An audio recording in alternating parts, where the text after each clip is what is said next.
The history of submarine cables, I think, dates back to 1856 when they built the first transatlantic cable. It didn't work. They didn't, calculate for the capacitance and the inductance in the cables. So they had to redesign it and lay a new one. The submarine industry then was kind of the boom industry. Everyone wanted to invest. They originally telegraphed cables. In the 1960s, you had the coaxial side of things, and then fibre optics came on board in the late 80s. The submarine business in those days was a bubble. So they built many Atlantic cables, and very few of them were actually good. A fibre optic cable is literally a strand of glass, just a few microns in diameter, which transmits the light. In the middle we have the conductors. Today we pass optics through, as photons.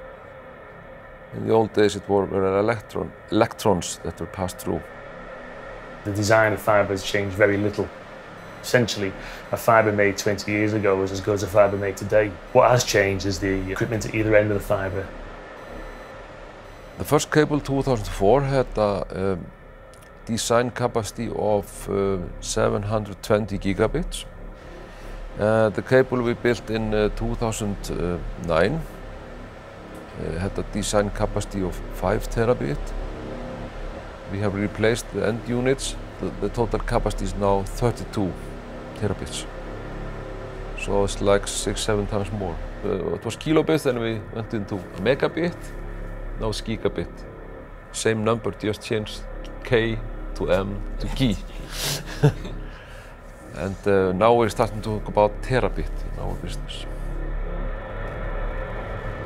If something happens, if somebody pulls an anchor through your subsea cable or a JCB digs up your on-land cable, the equipment either side immediately alarms because they know they're no longer talking to each other.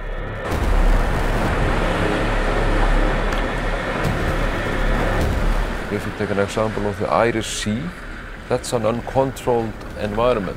You have fishermen from France, Spain, UK, Ireland, all fishing there, and they really don't care about the submarine cables there. If it was a break around UK waters, say a 10-day operation, that'll cost you around about $250,000. That costs us a lot. It's about 20% of our operating costs just to pay that company. And if there is a fibre break, we have to pay per day. I think last year and the year before there was at least 40-odd breaks attributed to fishing around UK waters.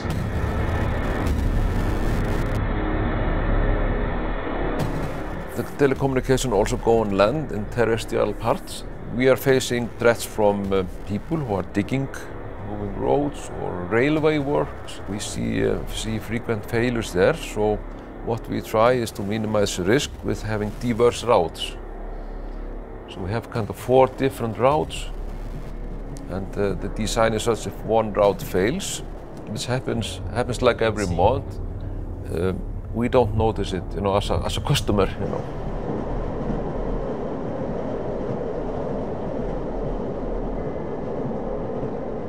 The speculative telecoms companies are building them to make a profit out of them. It's the business.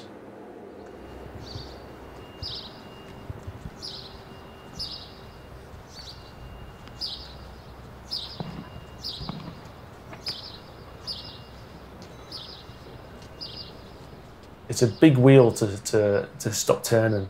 They had the infrastructure originally, and they still do. Any new entrants have had to build their own infrastructure. They've had to get funding to do it.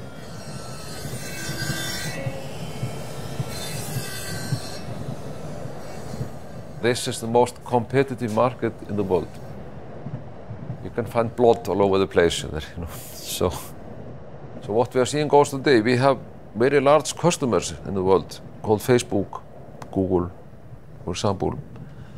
And they are so big that they are themselves thinking about building submarine cables here. It's very different from the old telephone network. The internet is not defined or bound by country borders. If you look at it from their point of view, they have a product and then they rely on other people to carry that product for them. The customer is controlling the situation here, and they are buying, share of those cables already. They're buying fiber pairs. A single cable can have maybe 4 or 8 pairs of fibers. Google buys 1 pair, Facebook buys 1, and they can in this way lower their telecommunication costs a lot compared to their competitions. If you want to start up your own social media company and compete with Facebook, they have a competitive advantage in the cost structure of that.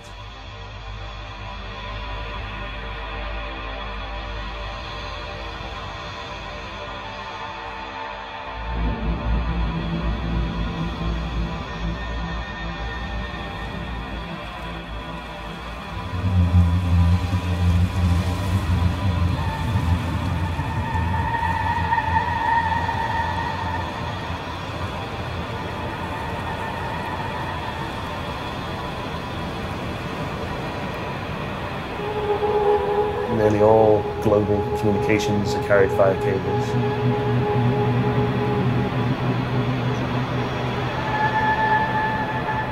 Less than 3% goes via satellites.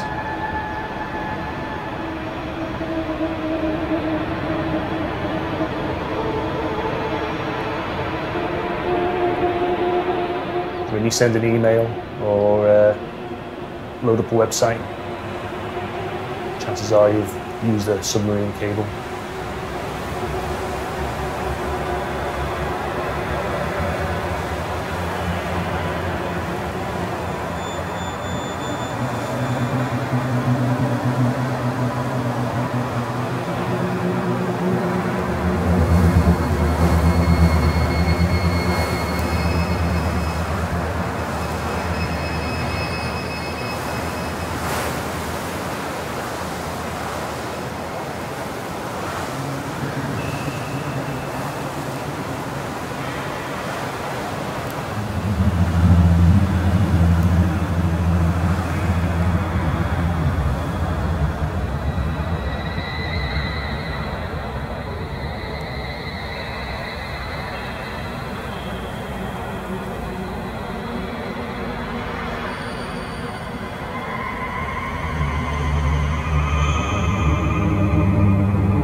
This is one of our cable landing stations that we have. We're a Virgin Media cable landing station.